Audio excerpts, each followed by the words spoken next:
listening to The Two Marks, exclusively on the Pod Station.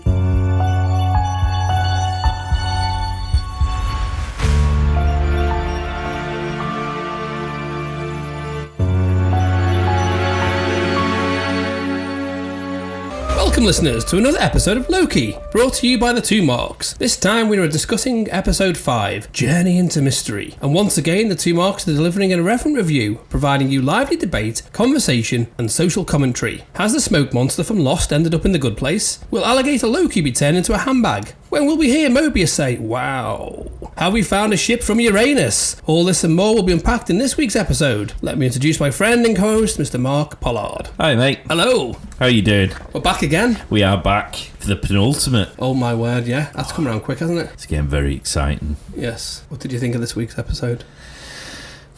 Going straight into it, aren't we? It's good to hear what you thought. I enjoyed this one, but I don't know whether it was similar to episode 3 when they were on the planet. I very much liken it to episode 3. Yeah. After the euphoria of last week, which was just a wet dream of an episode, this week felt slightly less amazing. And I don't mean that in a negative way. I don't mean that it was a bad episode, but it was a bit like episode 3, which I felt had some stuff that I didn't particularly like or I found irritating. Lots of stuff I enjoyed but wasn't amazingly exciting. Although I'm going to be kinder this week because actually with hindsight episode 4 was as amazing as it was because of the stuff they did in episode 3, and I'm kind of hoping we're going to get that same benefit in episode 6 because of the groundwork that they've surreptitiously laid in episode 5. I think as they've gone on, they've allowed us a palate cleanser. Episode 3 on its own didn't seem to be as good as episode 2. When you led into 4, it paid off, didn't it? And I think exactly the same as you, that this will be preparing the ground for the finale. They have to tie up all these loose ends because moving into the final episode, you don't know what's going to happen, do you? No. Or you don't know where this is going to go. Well, I do, because I have my predictions and chances I'm probably going to be right. Well, this episode, I think, could prove you wrong. Really? There's a lot of evidence. Just for the record, I can't remember what the predictions were I made last week, so I'm probably going to be making new predictions which are contrary to the predictions I made last week, or I'll be making the same predictions again. I've just forgotten that I made them last week. But no matter what, whatever prediction was or wasn't made, you made it. Yeah. Whatever outcome, you are always right. Yeah. That's pretty much the TVA to a point, isn't it, really? Yeah. Any situation where you weren't correct, you've gone back and deleted it.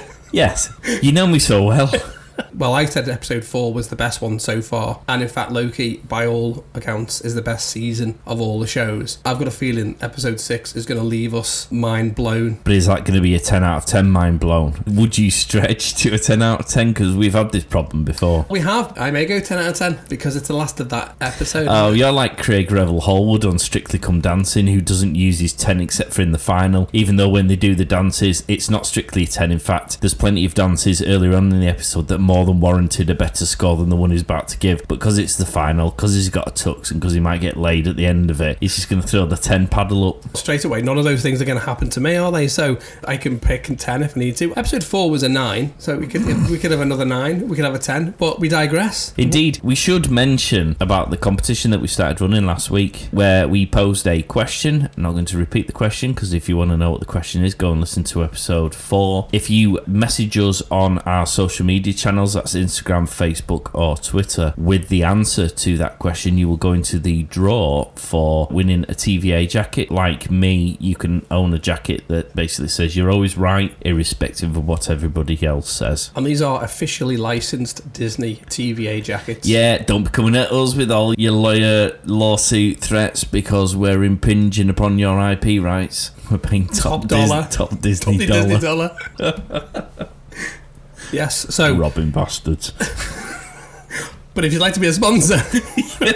The 2 marks at thepodstation.co.uk. And then we'll pick out the hat, so it's all democratic and all above board. I don't feel we should hold ourselves to the fact that it comes out of a hat. I mean, do you have a hat out of which we could put... It might be a plastic bag. We'll pull the winner out of something that holds multiple entrant tickets. A container. Yeah. We might pull it out of the pocket of the jacket you will win. Yeah. Or the plastic bag from which we've pulled your jacket. So watch this space. But we'll do the announcement in our Loki Season 1 review. Yeah. Oh, that's what we said last week, yeah. That's what we do. Oh, is it? Yeah. Much Were you here last week? much the same as my predictions, as you're going to find out. I may or may not be aware of that. My co-host here, Mark, is a bit like Mobius. He is also a clone of himself and forgot all the facts he said last week. But each version of he's equally as lovable. And slender. Because you've been to the gym again, haven't you? That doesn't make you slender. That just means I'm slightly less lazy and unhealthy than I have been for the last 18 months. He'll be fitting into a Starfleet uniform in no time at all. Yeah, my expandable pants they feel equally as comfortable as they did before I went to the gym. But my body hurts more, and in the morning trying to get out of bed is like trying to start a fire with wet wood.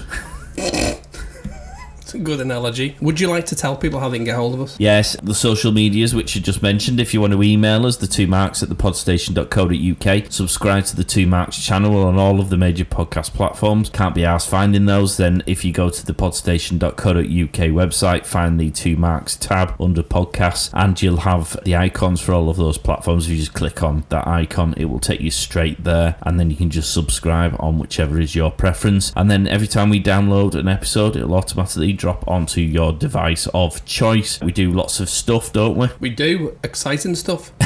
Have you forgotten? Oh no, I wasn't surprised. Oh, well, do I still have to do the heavy lifting? Oh, remember, you do all the heavy lifting with all the notes. God, I've got to do everything around here. So yeah, we do a couple of Star Trek shows. We've got the Picard Talk, which is Star Trek Picard. We've got Disco Fever, which is a Star Trek Discovery one. We do a plethora of Marvel shows. A Film Podyssey, where we do film reviews, we do tea reviews. There's an awful lot of stuff there. Basically anything nerdy that gives us an excuse just to sit here and nerd out, because we're not allowed to have these conversations at home because no one wants to listen to them. Nobody cares. We just have them amongst ourselves, and we've just started putting microphones between us just to try and make it more of an excuse. So now when my missus goes, "Where are you going?" "Oh, I'm off to talk to Mark about nerdy stuff." And she goes, "That's really sad. No, get your ass here and make the tea." Now I go, "Yeah, sorry, I'm recording a podcast with Mark." Where we're doing exactly the same thing. That's the best excuse ever. Boom. Guys out there, you can learn from this. I have copyrighted that. And the best part about it is, because this is a super nerd fest type show, the missus doesn't listen to it, so I can literally say whatever I want and she'll never know. That's the best, isn't it? Isn't it? It's like hiding in plain sight. That is the best. I've IP righted that, so if anyone wants to steal that idea, get in touch to 2 Marks at the podstation.co.uk. Okay. Shabba.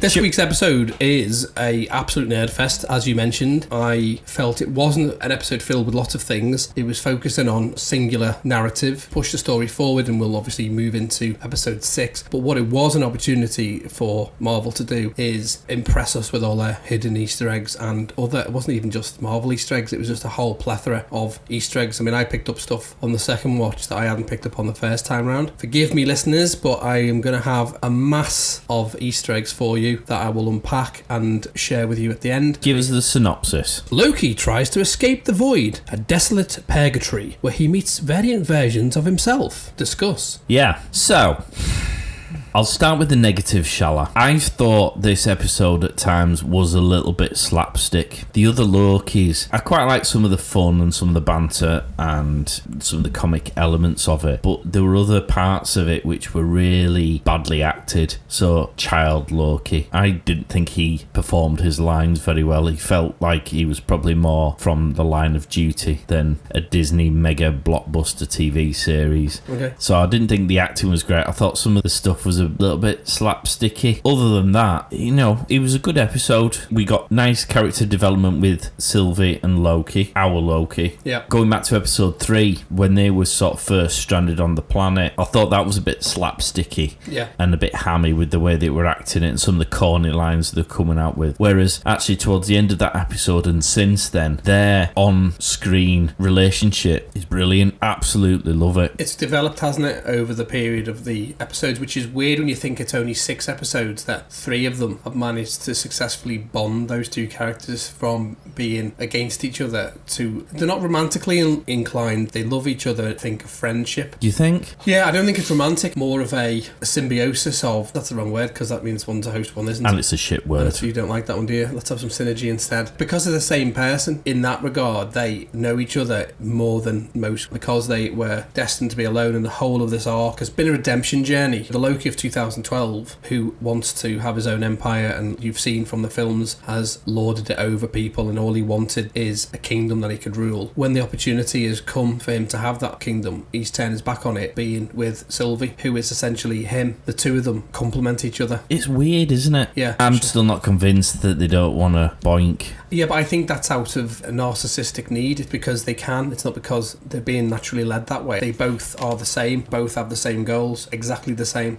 Because two people who are essentially each other, they're going to arrive at the same point. Oh, yeah. But self-loving. That's narcissistic. It's not romantic, is it? No. You could have sex with yourself. And I have many times. You can have sex with yourself. It's a power trip, isn't it? And when you've done it, you go back to going, well, you were great, thank you much, I know it was great. That type of thing. I do like Sylvie as a Loki. I've warmed to her a lot quicker than I thought I was going to. If, for example, and I'm not saying this is a theory, because actually I don't think it, I don't know, were the baton to be passed on to Sylvie. I'd be happy with that. I wouldn't mind that. You mentioned this last episode, or the other variant that was sitting in that chair last week picked up on it. That would be an excellent opportunity for Tom Hiddleston to step away, if that was going to happen, and have her take up the baton. I would have no problem with that, because it's canonical. It would make perfect sense. It's a nice, natural break. Do you think he is going to pass the baton on? No. Because this isn't the Loki we know. The Loki, just before he got killed by Thanos, was starting to become a bit like the Loki we're seeing now, insofar as Thor had washed his hands of him and he'd seen Asgard destroyed, so he was coming round to being less of a prick. But this Loki is sort of there and some. He's almost a good guy type Loki, isn't he now? Arguably, he's the Loki that we would have seen if Thanos hadn't killed him. Yeah. Because actually, he has had this life experience, but he's had the same visual connectivity, because Mobius showed him being killed by Thanos. He showed him Ragnarok. So he's seen what's happened in that future. He's had the same information. I think the Loki we're getting now is what we would have seen if he hadn't had his neck snapped by Thanos. Yeah. There's loads of directions it could go. You could have both of them in the MCU. I know, but this Loki's almost at the point where would he sacrifice himself for the greater good? Whereas obviously Dick Loki, which was the one who was in New York trying to enslave humanity, he wouldn't have given himself up for anything. No. Whereas this one, if it was a decision between him and Sylvie over who gets to survive, I could very much see this Loki going, yeah, I'm going to be chivalrous and I'm going to lay my life down for the greater good. Well, that's what it seems to be in the arc between the two of those. I mean, this picks up as the end credit scene leaves us on episode 4, presented with all the different type of Lokis, and this episode just spends its time showing us more variant Lokis. Yeah, but all the variants constantly remind us that Loki's always survive, Loki's always escape, and I think the survive thing has been used a couple of times in previous episodes where it's like, we're not going to die because Lokis don't die. I think Hiddleston's Loki will be the one who will have evolved to the point where he breaks away from being the Loki that all the other Lokis have been, in terms of being selfish and narcissistic, etc. But the flip side of him breaking that barrier means he also ends up being the one who doesn't survive. And that's the reason that the Nexus event looked like an erection. We're seeing the start. That's the embryotic stage of the Nexus event happening. The two of them are now a team. Are you now saying that Sylvie's impregnated by the Nexus The Nexus might have impregnated Sylvie. The irony with this is she was actually breastfeeding whilst it was being filmed. Right. One of the things, a big hats off to Marvel. The costume department made in her costume 2 zips to allow her to cool. breastfeed. That was on her Instagram page. So that was good, isn't it? Yeah. Oh, well, fantastic. As it should be. Well, no, I just think it's a nice thing, because obviously she would have been needing to breastfeed the baby, and they've gone, well, don't worry about that. We'll put some pockets in so you can zip them and zip them out. Well done, Marvel. Yes, indeed. Marvellous. Alligator Loki did throw himself into the fray. There were a lot of knobhead Lokis, wasn't there? Yeah. Boastful Loki was a knobhead Loki. Yeah. Well, he was a knobhead from the beginning, wasn't he, really? Yeah. He's not actually canonical. But I thought he might be the most impressive because he had Mjolnir. He had a variation of but it, he didn't. Yeah, no, I think he just made himself something that looked like it. It's like those middle-aged people who buy the supercars because they're missing something down. Well, I think it's a Walter Mitty thing. I used to work with a guy who would give us outlandish stories. He reckoned he was in the TA, and he told me once about a story where he was called up. A Chinook was sent to his house threw a rope down and he had to climb up the rope. That type of bullshit story. Cooking his tea, he got a phone call on the red flashing bat phone. His initials were fired into the sky like a light. That's when he knew that the helicopter was coming to get him. And they sent a Chinook to pick him up from his back garden. Not talking, he lives in like a massive meadow. I call bullshit. Yep, well that's what it was. Boastful Loki is one of them really, and they find this bunker, they all hide in there and they go through all the stories. Alligator Loki. I thought Alligator Loki was brilliant. It's amazing how much personality they can give a relatively facial expressionless creature, because there ain't much there, is there? There's no smiling. It was just a bout of noises and sort of body movements that were then translated into words by one of the other Lokis. When both Loki's talking about Captain America and Iron Man and all that stuff, he calls bullshit himself, doesn't he? Goes for him. He does. I thought that was brilliant. What did we think about old Loki or original Loki? Oh, I thought Richard E. Grant was amazing. Yeah, I did. Would you expect anything less? I mean, there's a reason they've cast him in this role. No. His character, considering the fact that Alligator Loki and Boastful Loki aren't canonical, Kid Loki is. I thought Richard E. Grant's portrayal of classic Loki was perfect. He was, which is why he's going to be the big bad. What? He's going to be the timekeeper. I'm doing the air quotes here.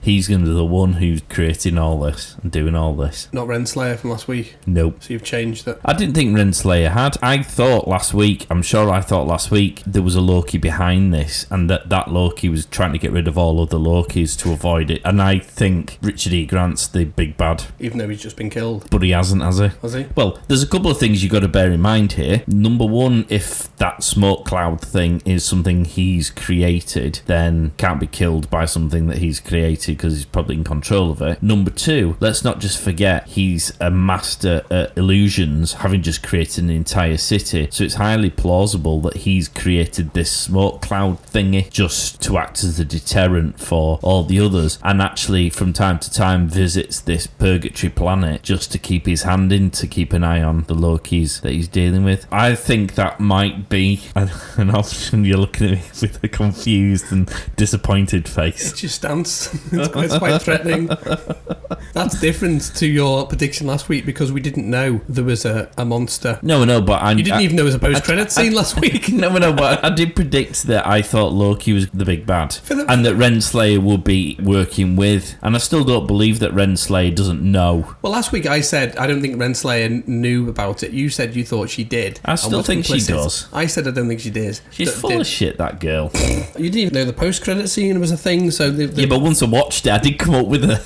And also, to suddenly go, I think Loki's the baddie when the show's called Loki and there's variants of Loki. It's not probably hard to say, well, I think Loki's the baddie. Well, what's your prediction then, Clever Clogs? I've told you my prediction from episode 1. Well, I can't remember it. You're talking about Kang. Kang the Conqueror. I don't think they're going to expose us to Kang in this series. I gave you at least 2 or 3 bits of evidence last week, and I'm going to give you 4 bits of evidence this week. No. Look, let me get this right. I don't dispute for a second that Kang will be part and parcel of this story arc, but I think the series will provide us with breadcrumbs that ultimately lead us to Kang in the next Ant-Man movie, but I don't think we're going to see Kang before the Ant-Man movie. Well, that would make sense. We covered that when I said to you that TV shows weren't part of the MCU at that point. And in the same way as Thanos, Guardians of the Galaxy is probably a good example, where you had that weird guy with the black smudged eyeshadow. He was trying to conquer planets, wasn't he, so he could get the stone. Ronan was a baddie, and he was trying to do shit, but Thanos was the big bad who was kind of in charge of things, but Ronan was kind of off doing his own thing anyway. And I think it's a similar sort of principle here. Original Loki is doing his thing, fucking around with stuff. Kang is doing bigger things in the background, which perhaps feed into some of what Loki's doing or is being allowed to do, but that doesn't detract from the fact that original Loki is going to be the big bad. There you are. Well, you've heard it here first. We wait with bated breath for episode 6. Yes, this could be embarrassing. Especially as all of us are staying in. It's alright, I won't remember it next week. I'll come up with a new theory, or the same theory, having already seen the ending. This is the man of 1,000 theories.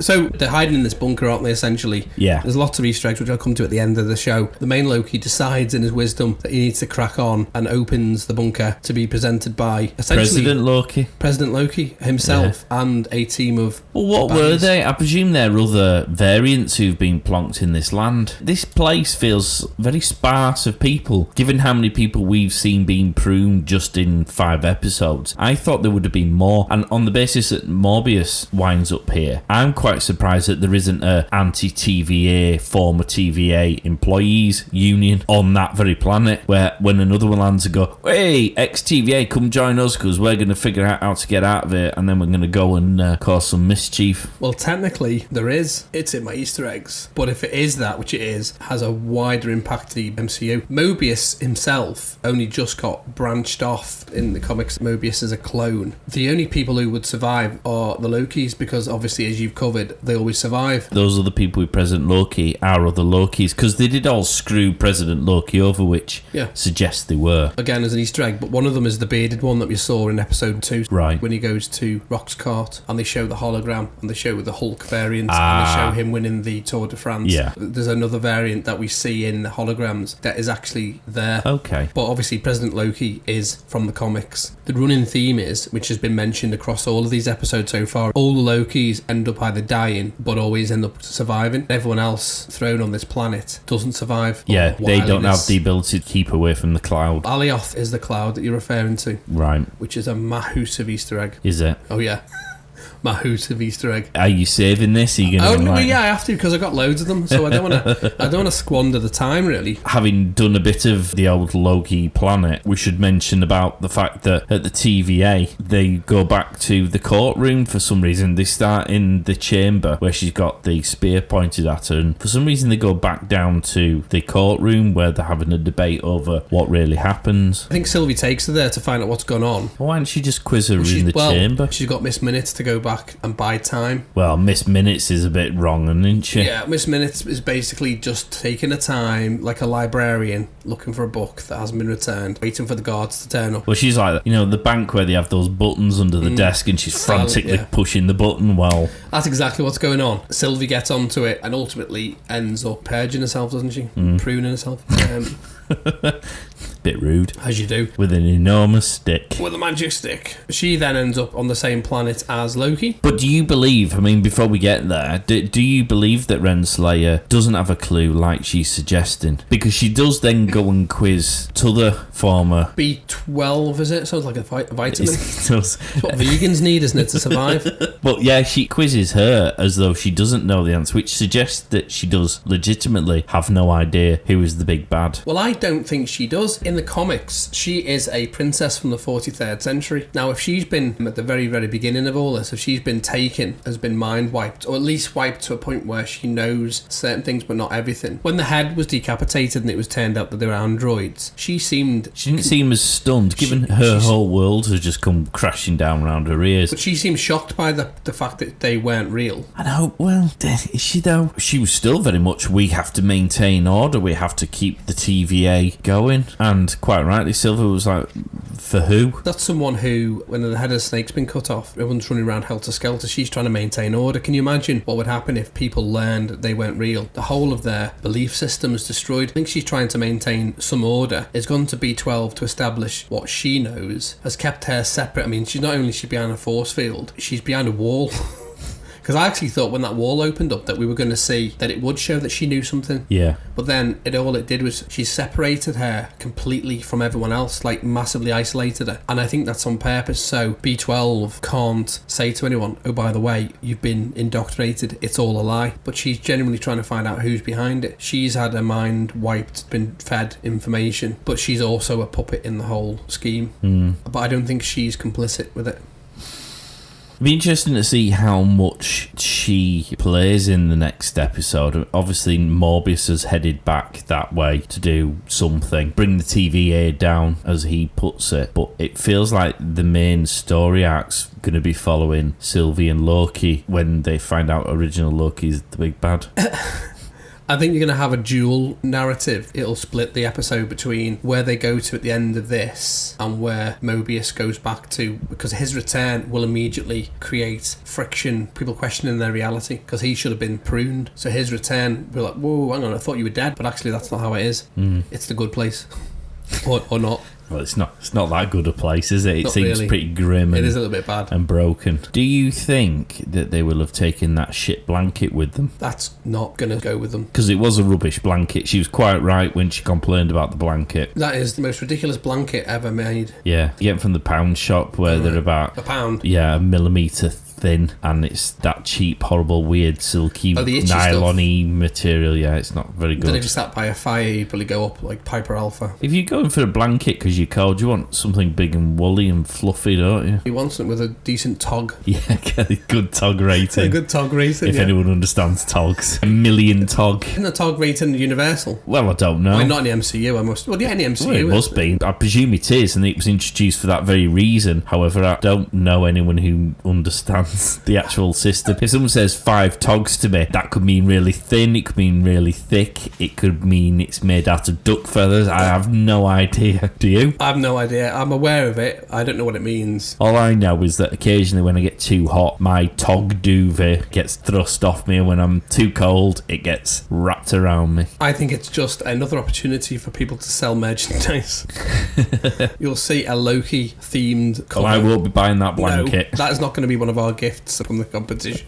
No. It was a bit shit. Maybe that was the extent of his powers. You could only materialise a little bit more. So it was quite interesting that the Lokis he wound up with, child Loki seemed slightly redemptive. I mean, I know he'd left when it got a bit tasty. It wasn't really his fight, was it? So you understand that to a degree. Bearing in mind he killed Thor. He's obviously not nice. Each one of the Lokis has obviously got a backstory. It was good to have the face-off between all of them. Although fans like the nod to the existence of other variant Lokis. If every week we kept saying, oh, here's another one, and here's one here. And well, it dilutes it, doesn't it? The way they drove the story forward with President Loki trying to do a takeover. Well, that was just a bit of a comic scene. Is that the slapstick you're talking about? Yeah, I mean, yes and no. I didn't mind that too much. Some of the lines that child Loki came out with were just a bit shit. Yeah, it felt forced in the same way that Sylvie and Loki, when they first met, were sort of doing these one-liner quips that felt forced and artificial and a bit cheesy. A couple of times this crept into this episode, and then it melted away in the same way as episode 3 sort of settled down and found its rhythm. So Richard E. Grant's Loki was quite deep. What he was discussing was quite emotionally weighted in the same way as Tom Hiddleston's Loki, insofar as feeling lonely and just wanting to get away from it all and feeling a bit lost and undefined in what they are and where they fit into the whole scope of things. And that was great, but that only happened once they'd left the bunker and were getting a bit more into the nitty-gritty. We had some great scenes between Sylvie and original Loki. Yes. But we'd already set the groundwork for that, so that was great. We had a lovely scene with Morbius and Loki. I mean, that was quite nice. The old "you're my mate" big man hug. Before we got to that, we had him pick them up in a pizza delivery. Yeah, that was brilliant. Which saved them. That was a nice... I mean, if I was a big cloud monster that ate stuff, the pizza van would be the first thing I'd go for. I'd be like, ooh, pizza. Well, instead he went for something bigger, greedy, and missed out on the pizza. He went for fish.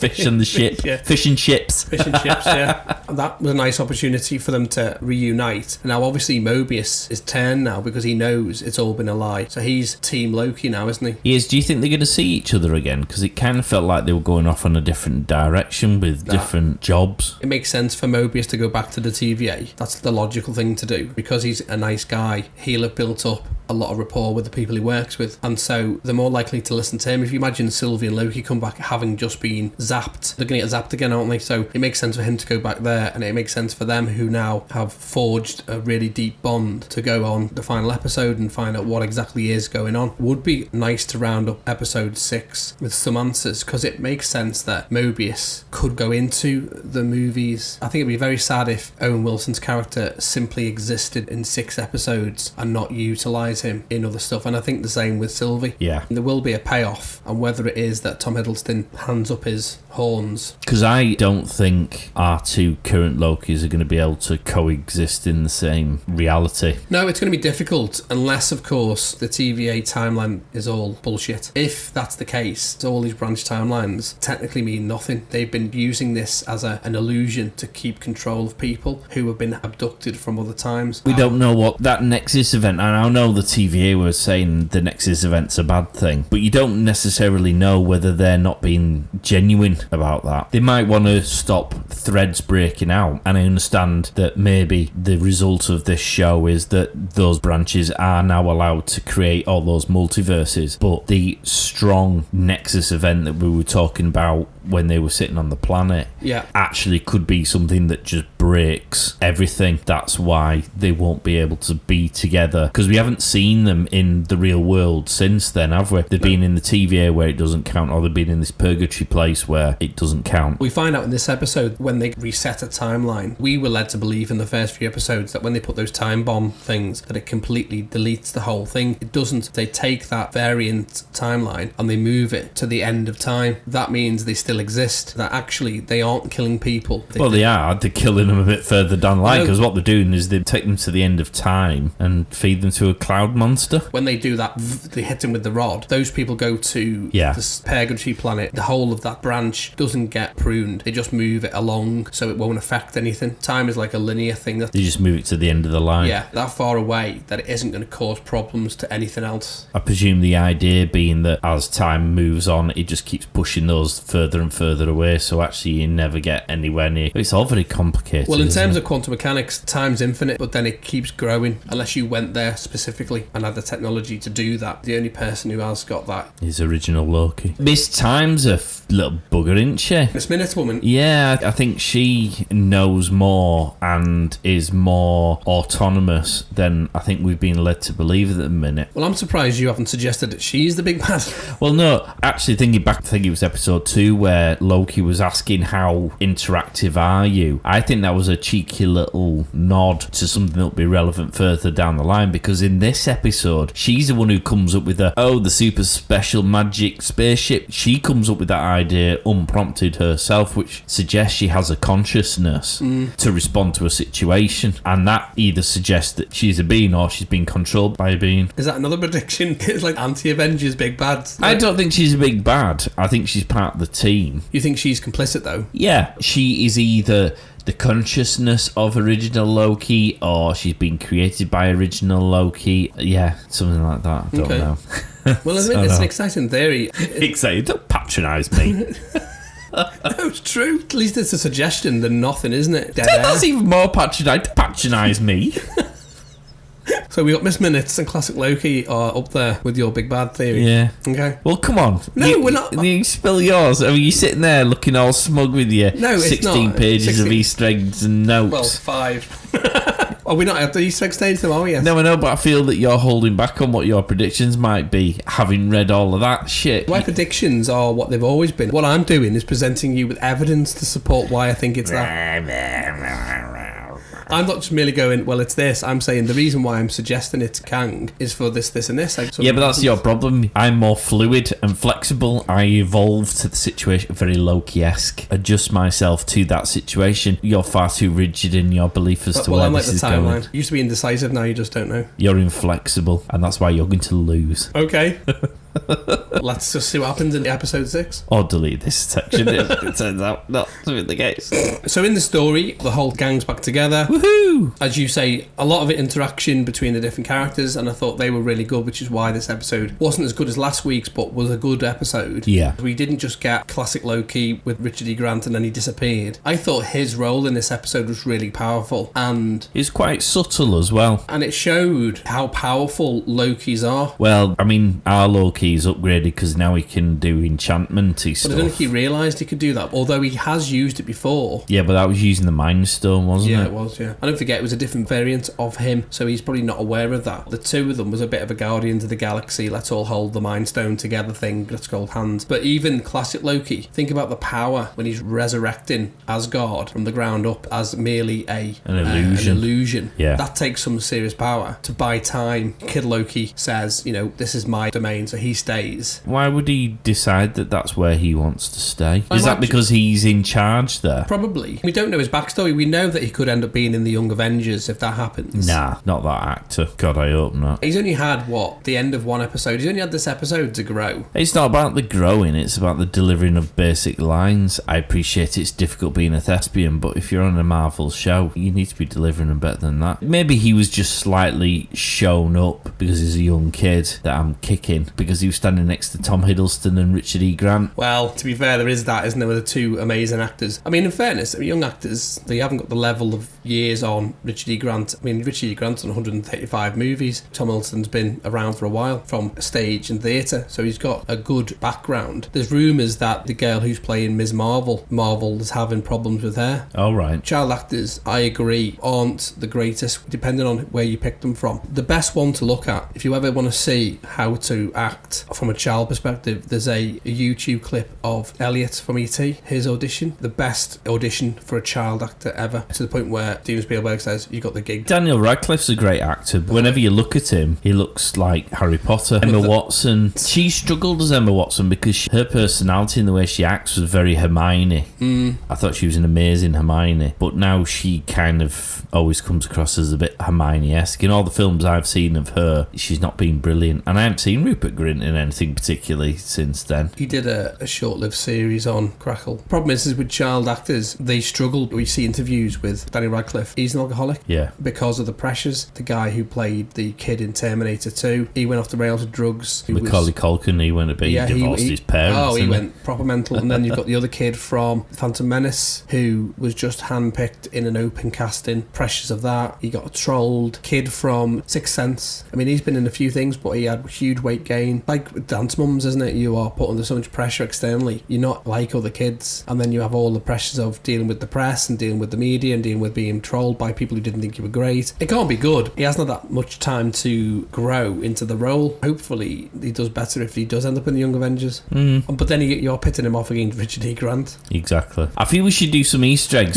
yeah, I feel we've covered most of the story because there wasn't a huge story arc and we've covered the characters. I feel these Easter eggs are going to perhaps even see me develop further some of my theories and hypotheses. I've tried to keep these in chronological order. However, I did watch it twice and found others, so they may not be, as they appear, valuable nonetheless. Top of this episode with the name Journey into Mystery. Episode 5 references the name of the comic where Thor was introduced. We see Alioth the Usurper, which is the massive void that is sucking off everything.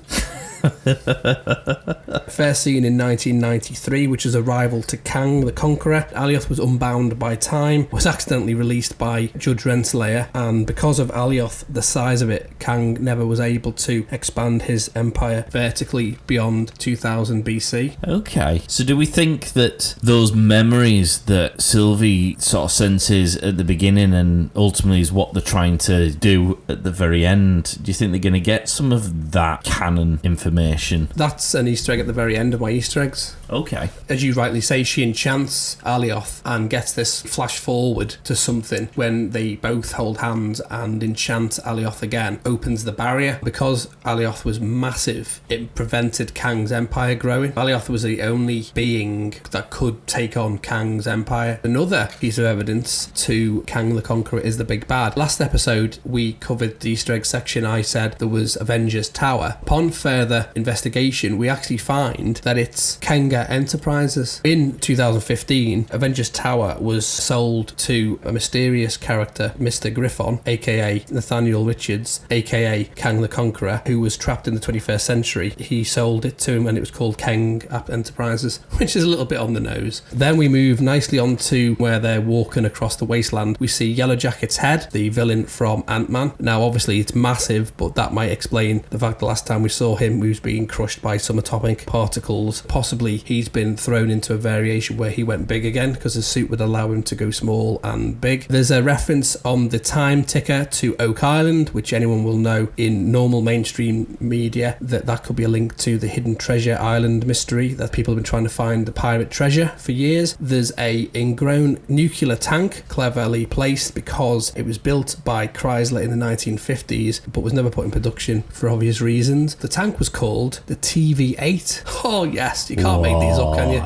I know. So that's an actual thing. We get to see Thanos' helicopter. I beg your pardon. Did you see it? The yellow one. Yes. So that's from the comics. The 1979 appearance of Spidey Super Stories. We see in the opening credits where it pans down to the bunker, TVA trays and juice boxes that had obviously been strewn across, so it appears. Yeah, I thought there was a lot of trays in the soil depth. Well, I thought that was a bit weird. I thought someone had been just lazy, just done copied and paste. I was thinking lazy for other reasons, that TVA workers couldn't be asked putting them back on the shelf to be cleaned. They've just hit them with the baton. Oh, I can't be asked clearing up my table. I'll just prune it. Exactly that. But that's quite funny. I just thought the special effects person had just done copy and paste to get home to the pub a bit sooner on a Friday. Lazy minute. I like the TVA one myself. We also see at the same time the variant Mjolnir, which leads nicely on to Throg, who's in a jar trying to pick it up. I mentioned last week that the alligator Loki could be a reference to the Throg comics, but this time in the intro we see Throg in a jar trying to grab hold of the massive Mjolnir. A guy called Simon Waterston was the human transformed into a frog by magic, and then he was granted the powers of Thor. This also ties into a reference to Thor the Dark World, I think it was, when they were doing a reenactment. Yeah, when Thor goes back to Asgard, doesn't he? He's pretending to be Odin and they're doing the... Yeah, and he says, I remember that time when you turned you into a frog. Possible link to that. The alligator being given Roxy wine, call back to Rock's cart that we saw in episode 2. Child Loki was drinking a juice box, wasn't he? I'm glad you said that. He was drinking an Ecto Cooler. Okay. This is interesting because in the whole of the series there has been a lot of gags to drinks or products that have been discontinued. Notably, Mobius was drinking Josta, Casey was drinking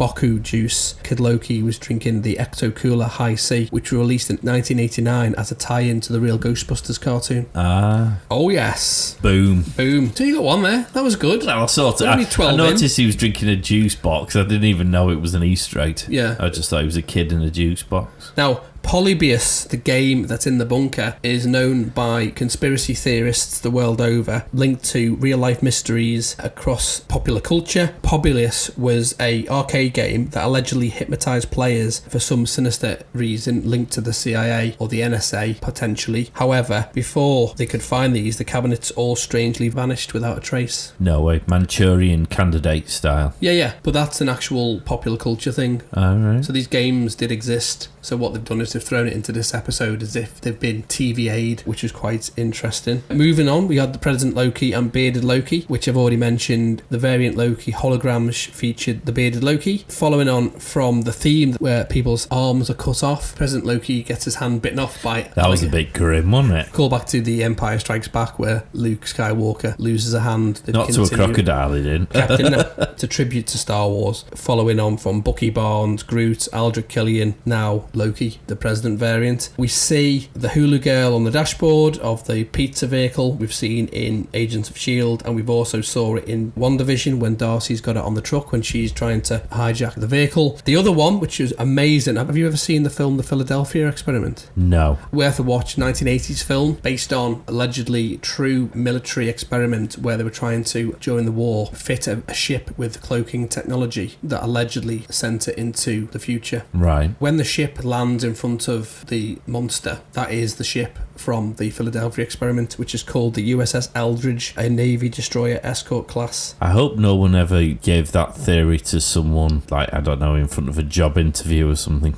That feels a bit far-fetched as a conspiracy theory, that in the 80s there was a cloaked ship that could time jump. Oh no, the film's the 80s. It's in October 1943. So is that a fictional movie? Or is the movie's based on the actual military testing that was going on. So the ship, the USS Eldridge, there was something that happened that's been documented. So all they've done is taken popular culture and they've given it an answer, which is... I have my sceptical face. If you type in to Google the Philadelphia Experiment, it'll all come up. I do like the way that they've basically Googled everything that's unexplained and thrown it into the... Yeah. It's gone here. Absolutely. Well, I think that's what they've done. The registration number plate of the pizza truck is a callback to an Easter egg I mentioned in episode 2. Mark Grunwald, who is the physical likeness of Mobius, also was the comic book writer who created Alioth in the first place. You mentioned Ronan the Accuser. We see the Dark Aster, which is a Kree ship that was destroyed in Guardians of the Galaxy. Possibly there's a timeline where he did in fact destroy Xandar, ended up being pruned. It just feels very rude when it's described like that. Yeah. He became the Lord and Emperor of Xandar and got pruned. He did. Thoroughly. But if you thought that was rude, my next one is about a ship from Uranus. We see what could be a Uranian alien spacecraft, which could be a link to Robert Grayson, aka Marvel Boy, who was an atomic energy expert who built a rocket which was mysteriously directed to Uranus. Uranus. And I've put brackets, insert rude joke here, which he did successfully. Thank you. Woo! There was a lot of Leviathan skeletons. Now, they are the cybernetic troop carriers used by the Chitauri in the Avengers movie, and we see what looks like, because it was pruned, the Lamentis escape ship destroyed in the episode Lamentis. Obviously, as we know, it was never meant to leave the planet. This one did and was pruned. What were those thingies with the little ball head? They look like chickens. The little... Yeah, I think they were just random. Are they just things? They were a typical thing that they shove into Star Wars for people to go, oh, they're cute. They always throw that in. The ones off the island. Yeah. The Jedi Island. Yeah, that they sold. Penguin jobbies. We get to see a destroyed Sanctum Sanctorium, which is where Doctor Strange lives. Now, there's a massive deep cut Easter egg here, because on the hatch, which is another link to Lost, there is a symbol on the door which translates in Hindi to poisonous substance. We see the pyramid and the Sphinx,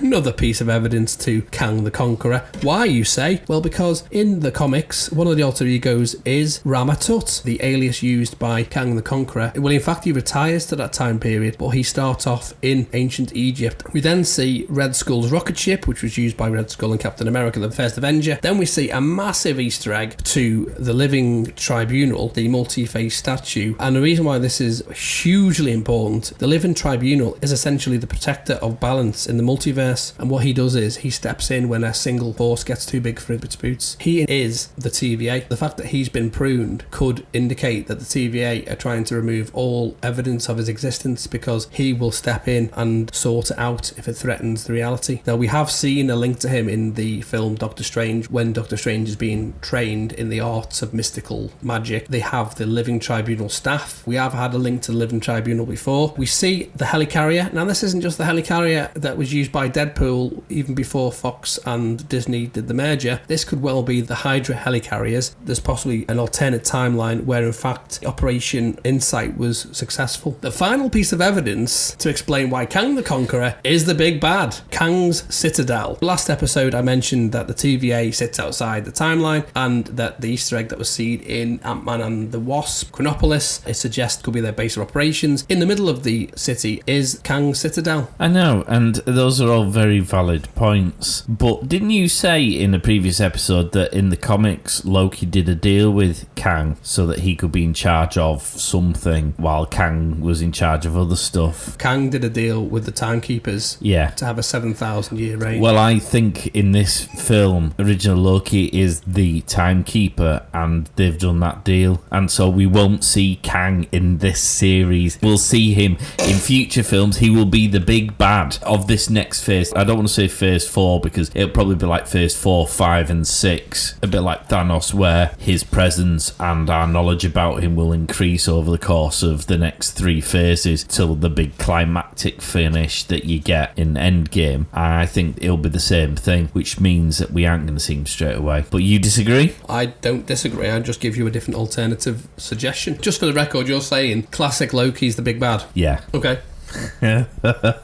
He's the big bad in this series. I'm not saying he's the big bad. No, behind all of this, the TVA, Kang will be involved, but he won't be the big bad for the purposes of this series. I'm getting the vibes of backpedaling here. No. He will be in the background, but won't be the 4 baddie, because he will become a 4 baddie further down the line. So are you the guy, when we're playing roulette, you put your money on black and red and also all the numbers? So when he's the puppet master pulling the strings in the background.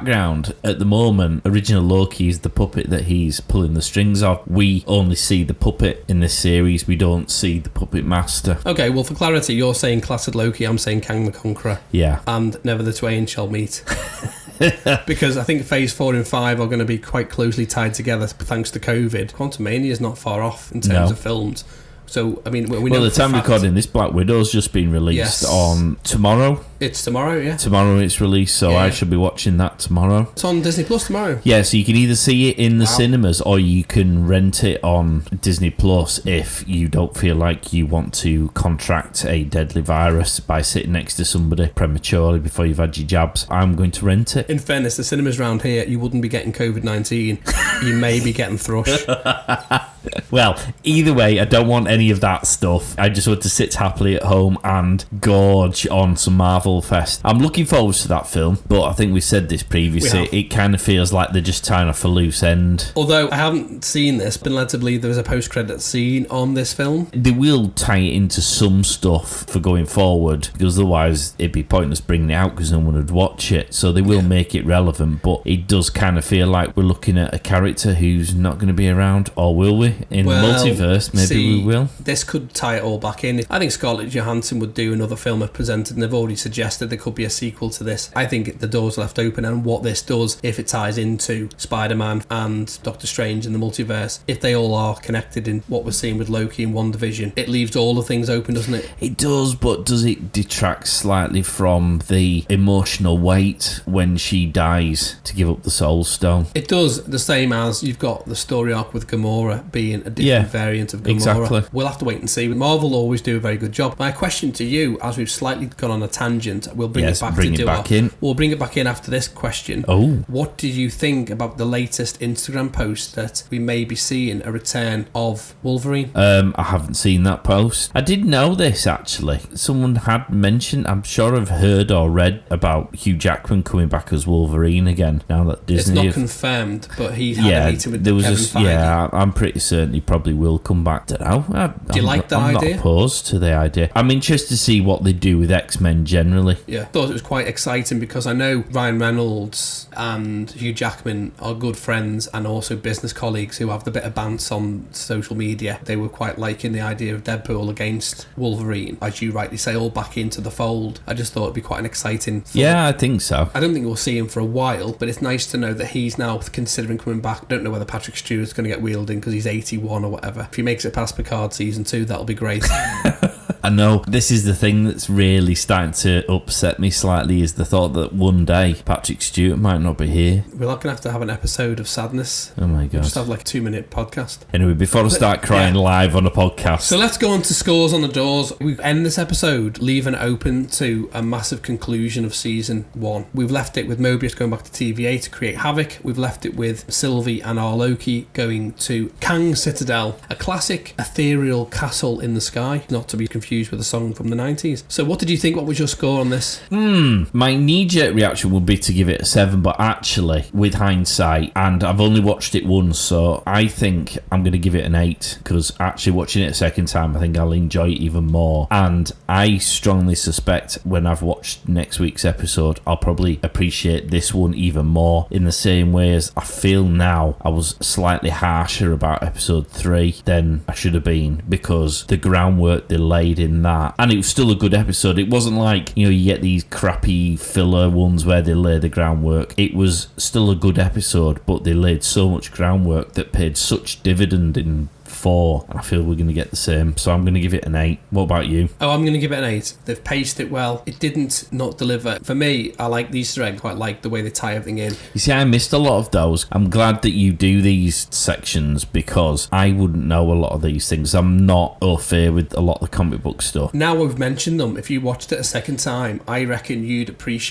see them. Well, that's why I've given it an 8 instead of a 7, because actually now knowing that and then re-watching it, you'll get a lot more excited about seeing those bits and pieces. Yeah, I mean, so that's why I think these score high. They keep the fans happy. Loads of Easter eggs that actually may pay off later down the line, because we don't know whether Yellow Jacket still exists. We don't know whether he's in the quantum realm. Could he be a villain in Ant-Man 3? All these things actually do have payoffs in the multiverse. We might see some of these Easter eggs pop up as they have already. For example, Wakanda Forever is going to have Namor as the villain, which was actually linked in Endgame and goes way back to Iron Man 1, where he's on the map or at least Atlantis is on the map. It's their equivalent to Aquaman. They plant these seeds and they go back years. Wakanda appeared in Iron Man 2008. We're going to see Abomination 2008. These are things they've planted seeds for years and years ago. You see these things and you think, well, they're not going to pop up. But actually, they may be doing it on purpose because they've got plans. Now they've got TV. We know they're doing other shows. We know they're going to have appearances. There's the Heroes for Hire, the likes of Luke Cage in it, which they may recast. I don't know. I hope they don't, by the way. I want to have the ones they had before. Luke Cage started well and then went a bit shit. Yeah. Jessica Jones was great. Really enjoyed that. That was good. I thought Daredevil was generally good. Yeah. They had a wobbly bit, I think, in season 2, but that was quite good. Iron Fist was a bit rubbish, but again, the second season, he was a lot less whiny and therefore it was better. So written better, perhaps it wouldn't be as bad. And when they all came together, the Defenders was quite good. I would be disappointed because then that feels like you're losing all of those good shows, whereas actually if I was Disney, I'd be inclined to keep those, but just build on them in a way that ingratiates them into your universe. That's the reason why I've scored it the way I have, because they've done all that. When I checked the time of it, it was over, but it didn't feel like it was just a 30-odd minute episode. It felt longer.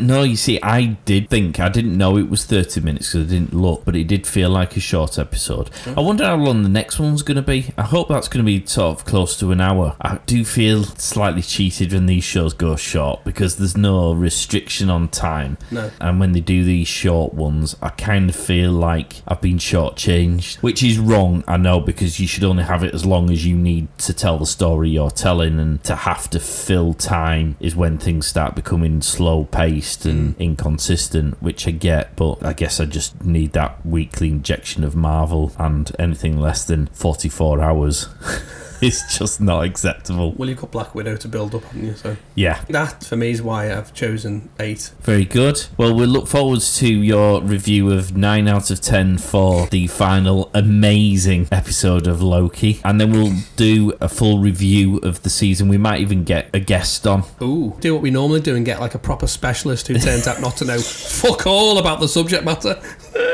We'll get a guest on to get another opinion on their thoughts on Loki. Can't get Gareth because he's in lockdown still, because he's got himself a female. We could get Dave, who knows nothing but is a fan but doesn't know anything about the subject. And he's lovely, he's Dave. Then we could get Dave on. We'll have to check he's watched it first. Oh yeah, that's a good point actually. Yeah. Because he'd say yes, wouldn't he? And then not know anything about it. For the record, we went to an event last week, didn't we? Where you have to do presentations, and we did presentations for our own individual businesses. But we both wore our TVA jackets, and I was only half listening because I was in the middle of doing my presentation. But you could hear people going, "Oh, I've been meaning to watch that," and "Oh yeah, that's supposed to be good, isn't it? Oh, what is that?" I wasn't sure who in the room was using those statements. Dave could very well have been one of those people who said, "Oh yeah, I mean to get round to watching that." Disney, you need to pick up on this. We're doing marketing for you guys. I know. For nothing.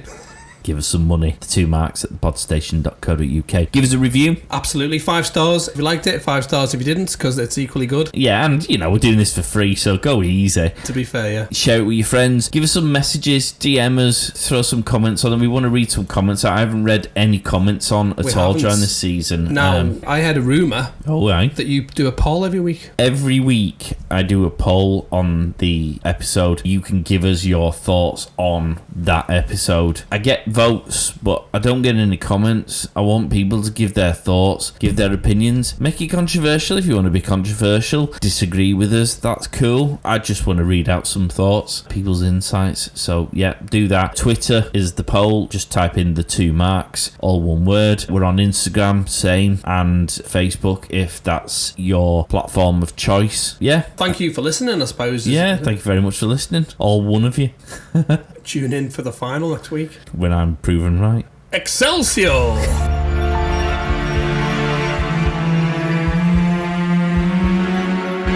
Get social at the 2 marks on Facebook, Twitter and Instagram. Also check them out on YouTube.